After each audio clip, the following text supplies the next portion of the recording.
Hello and welcome. It's 10 a.m. on Friday, the 11th of July. You're tuned into our mid-morning newscast here on ARIRANG TV. Let's take a look at what's making the headlines.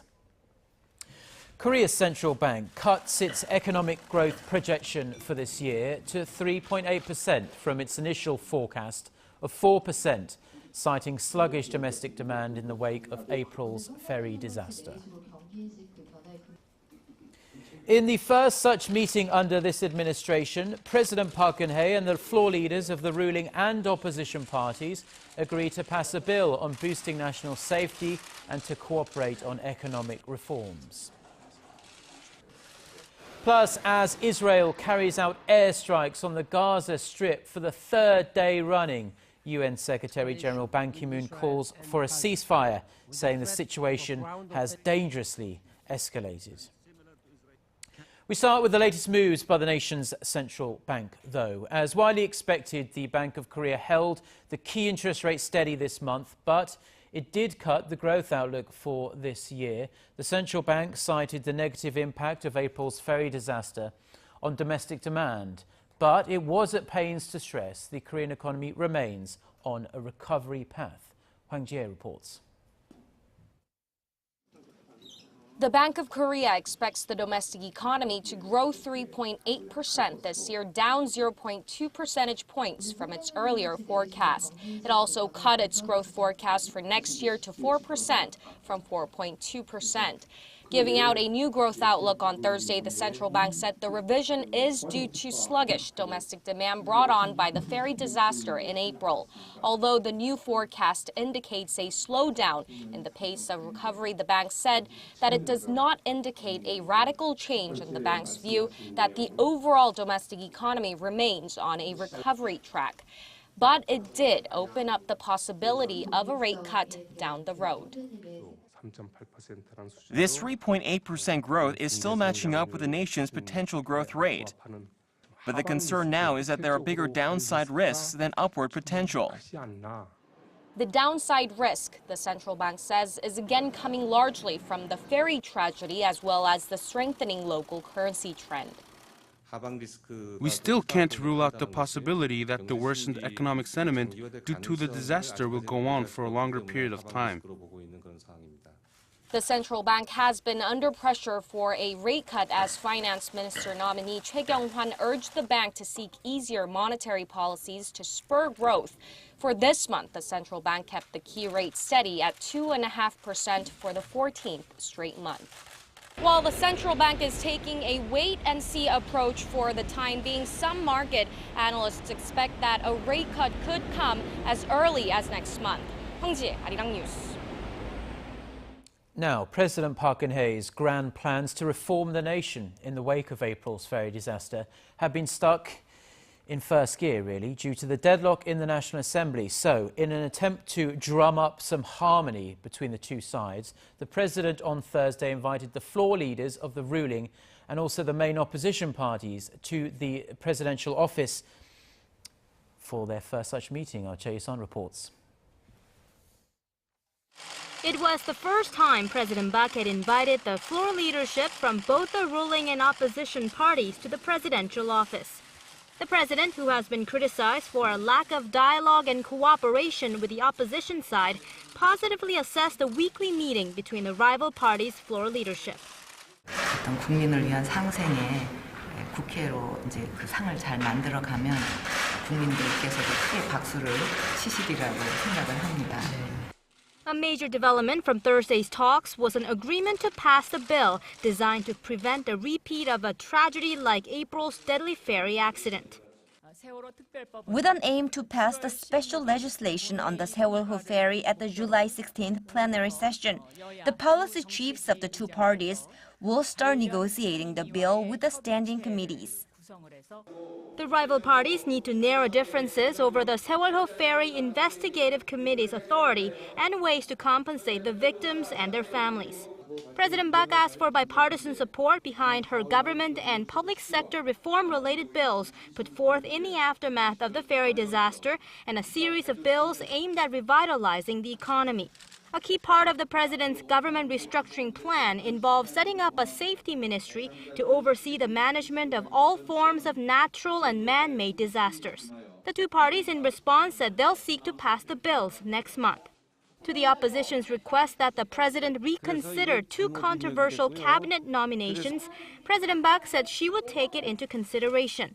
The president asked the opposition to participate in her envisioned Inter-Korea Unification Preparatory Committee and said she hoped to meet both parties' floor leadership on a regular basis. Choi You-sun, ARIRANG News.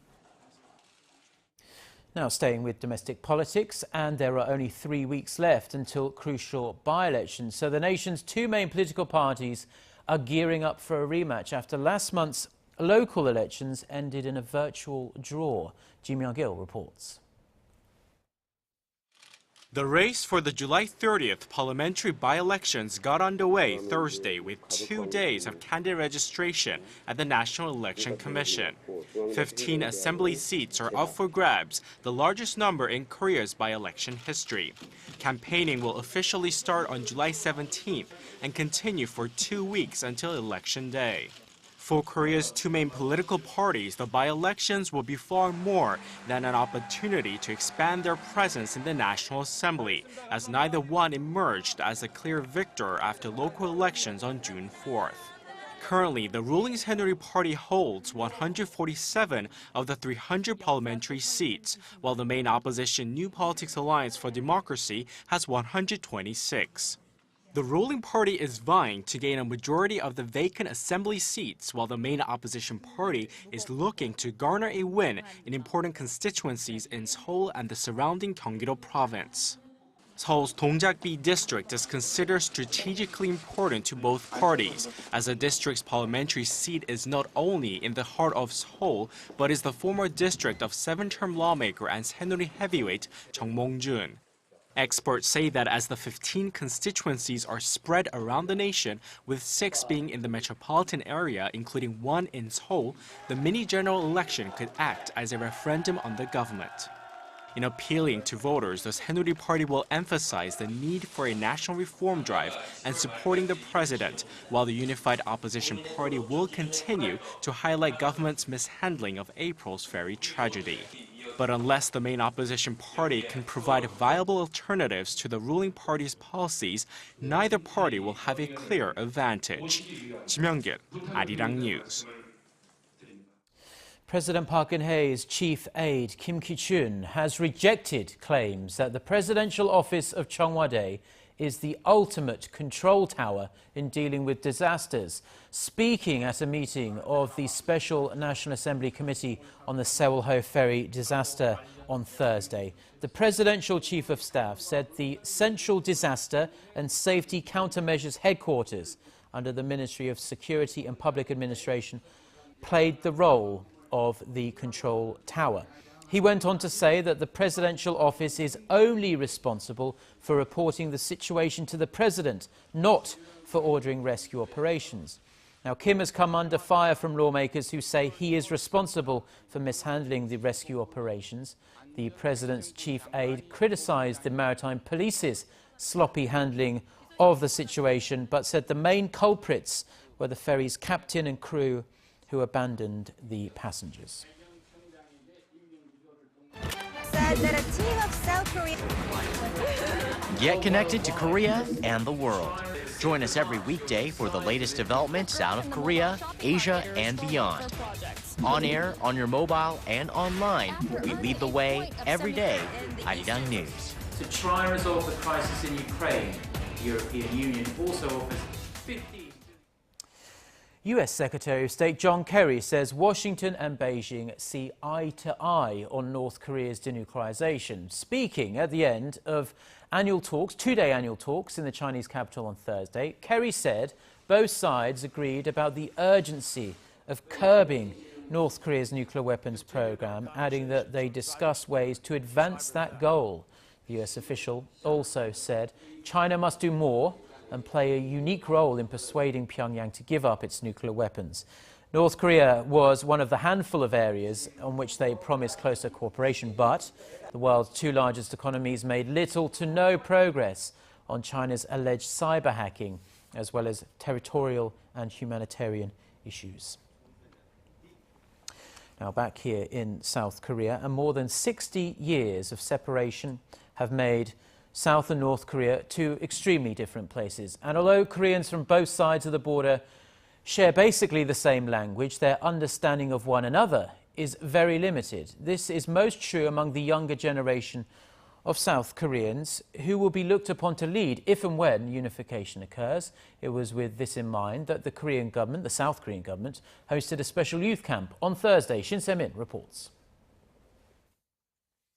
This 24-year-old North Korean defector, known only by his family name Kim, fled his home country because of economic hardships. His first attempt at defecting ended in failure, and he was sent back to the north, where he ended up serving time in a prison camp for fleeing. But his desire for freedom never waned, and Kim finally made it safely to the south 7 years ago. Facing some 100 South Korean middle school students at a youth unification leader camp held on Thursday, Kim and one other North Korean defector shared their stories as part of a program organized by South Korea's Ministry of Unification. The goal is to raise awareness among younger South Koreans about their neighbors to the north and prepare them for possible unification in the future. Now that Kim is legally a South Korean citizen, he says he wants to study. I want to study so I am prepared for the future, especially when the two Koreas unite, because I have to help those North Koreans adjust to the changes. And until that day comes, South Korean students have goals of their own. Spreading the vision for unification is something I continue to do with my friends, so eventually I can go to the north and better appreciate our history through cultural assets. Although we were brought up under different political systems as Korean people, it is our job to embrace all people until we can freely commute anywhere on the peninsula. Shin Se-min, ARIRANG News. World Population Day is marked around the world on this Friday, July 11th, but data shows Korea faces a really rather bleak future in that regard. A study by the Korea Institute for Industrial Economics and Trade shows Korea's competitiveness will soon begin to wane due to the shrinking number of economically active people, this due to the fast-aging population and extremely low birth rate. The study shows Korea will fall into the lower ranks of OECD countries in just 16 years' time. Korea's competitiveness through population is expected to tumble to 21st place by the year 2030. It was in 17th place in 2010. The Institute says the nation needs a clear strategy to boost the birth rate before it becomes an extremely serious economic and social conundrum. Now, in tech news, Korea laps the world in average internet connection speeds, but the country's staggeringly fast internet and wireless network speeds didn't just happen by chance, of course. Fierce competition in the telecom industry to meet the very high demands of Korean customers continues to drive the rapid pace of development. Connie Kim reports. Using the world's fastest wireless network, Park Mi-sun can download an hour-long online course on her smartphone in about 30 seconds. Using the mobile IPTV, I stream movies and take online courses while I'm on public transportation. It's very convenient. I can download the videos quickly and watch them in high definition without ever getting disconnected. Necessity may be the mother of invention, but competition doesn't hurt either. A fierce battle for network speed in Korea's telecom industry gave birth to the Broadband LTE Advanced Network. We found our customers wanting to download larger-sized videos. With the launch of the LTE-A service nationwide, we are now able to better meet those needs. About half of all smartphone users have used their devices to download movies, and Kim says that the number is expected to reach about 70% within 4 years. The service is almost 3 times faster than the existing LTE networks and 15 times faster than the 3G services that have been available since 2006. But the speedy broadband LTE-A network won't be limited to smartphones. The convergence of broadband LTE-A and other related industries, such as wearable devices and the Internet of Things, will gain momentum. The smart car and smart building sectors, along with the big data industry, are other possible benefactors of the fast speeds that Broadband LTE have to offer, not to mention its capacity to accommodate large amounts of information at lower costs. And the next upgrade on top of this Broadband LTE is expected to be commercialized at the end of this year, and that means it's going to be quite costly for ordinary consumers to keep up with this trend, given that these smartphones don't come cheap. Connie Kim, ARIRANG News.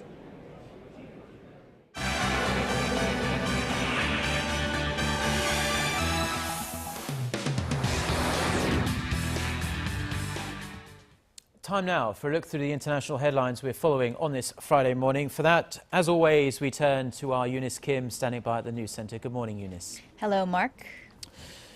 Now, very sad news. At least 88 Palestinians, including many civilians, are reported dead now in the three-day-old crisis on the Gaza Strip, and the UN Security Council has convened an emergency session.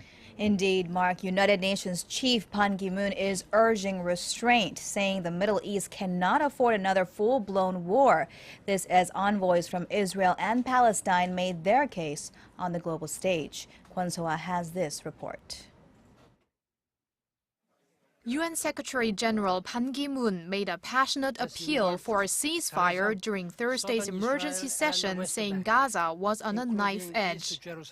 Today, we face the risk of an all-out escalation in Israel and Gaza, with the threat of a ground offensive still palpable and preventable only if Hamas stops rocket firing.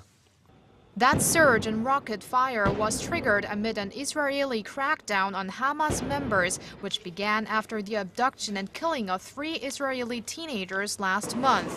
A suspected revenge murder of a Palestinian teenager followed a few days later. Hamas has reportedly launched over 550 rockets into civilian areas in Israel. Israel responded with over 500 airstrikes, part of their Operation Protective Edge launched earlier in the week. The death toll in the Gaza Strip has since passed 85, including dozens of civilians. No Israelis have been killed. The UN chief called on the international community to work with Israeli and Palestinian leaders to stop the situation from escalating and said the region cannot afford another full-blown war.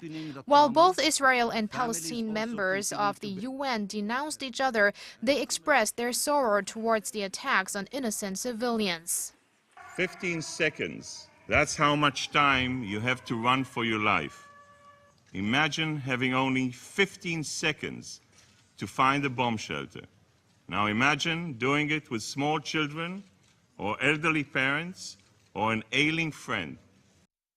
أحيي صمود شعبنا الفلسطيني البطل وخاصة أهلنا البواسل في قطاع غزة الصامد. Israeli Prime Minister Benjamin Netanyahu has warned of actually escalating the airstrikes on Gaza, saying a ceasefire is not on the agenda. A spokesperson for Hamas also ruled out restraint. Kwon So-ah, ARIRANG News. Turning now to Europe, in a dramatic display of worsening U.S.-German relations, the German government has ordered the CIA's Berlin station chief to leave the country. The move comes as Berlin discovered a suspected U.S. spy in its own defense ministry, this days after a German foreign intelligence worker was detained on suspicions he too was a CIA informant. And in her most pointed words on the issue yet, German Chancellor Angela Merkel said spying on allies is a waste of energy in the end, adding there are many important problems on which attention should be focused. The Chancellor is among Germans whose cell phones are believed to have been tracked by U.S. agents. Chinese hackers may have tried to harvest the personal data of U.S. federal employees with top security clearances. The New York Times reports cited top U.S. officials who said a database connected to the Office of Personnel Management was targeted. The report, confirmed by Homeland Security officials, said the breach attempt happened back in March, though it is unclear whether any information was stolen and whether the Chinese government was involved. The news broke as U.S. Secretary of State John Kerry was in Beijing for bilateral talks with his Chinese counterpart to thaw tense relations over cybersecurity. China's Foreign Ministry spokesman Hong Lei called the Times article a part of an irresponsible anti-China smear campaign. A new report has been released on the human cost of Syria's 3-year civil war. According to the Syrian Observatory for Human Rights, the struggle against the Bashar al-Assad regime has claimed the lives of some 170,000 people, 1/3 of them being civilians. That's nearly 56,500 civilians, including more than 9,000 children who died in the conflict, documented beginning on March 18, 2011. The number of outsiders who entered Syria to join the jihadist fight was at 15,400. Relatedly, the UN Secretary General Ban Ki-moon has named a veteran UN official as the new envoy to Syria. Stefan de Mistura spent 40 years at the world body, holding top posts in Iraq and Afghanistan.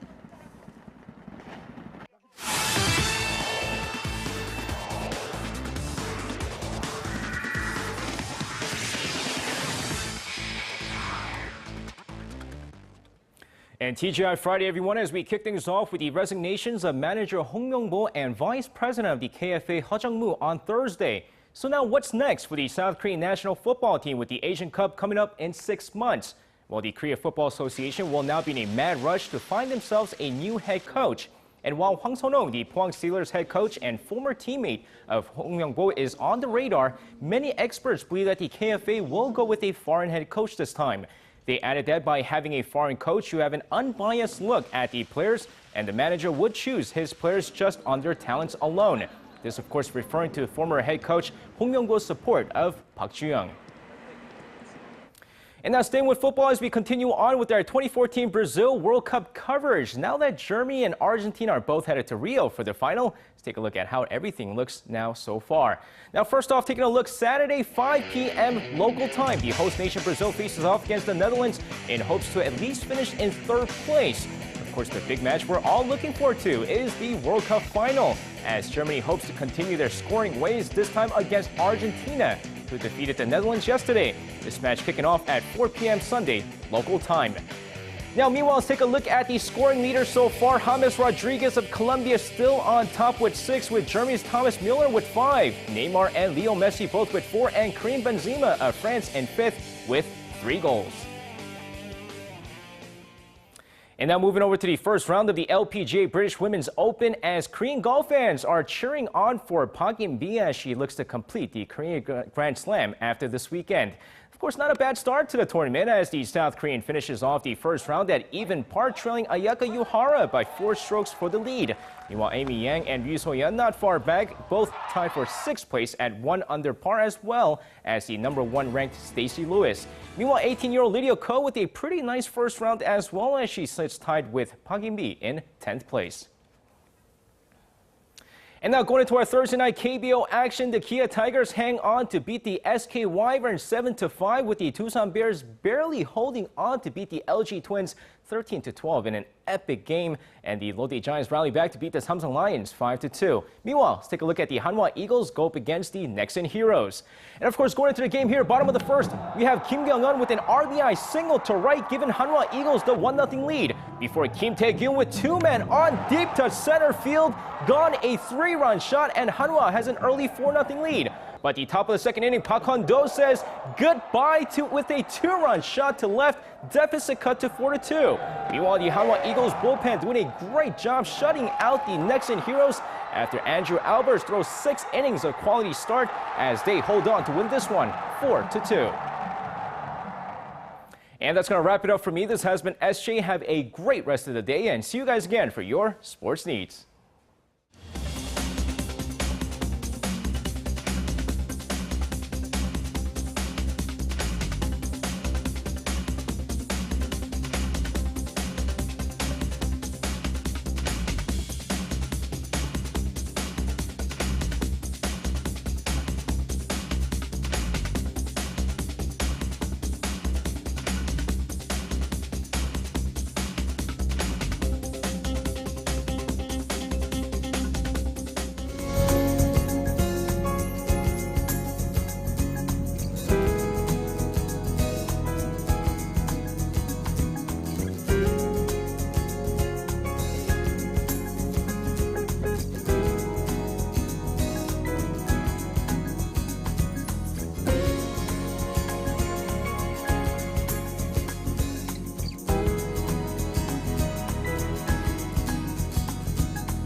And those are the news stories we're following at this hour. We'll be back with another newscast at noon Korea time. Until then, goodbye.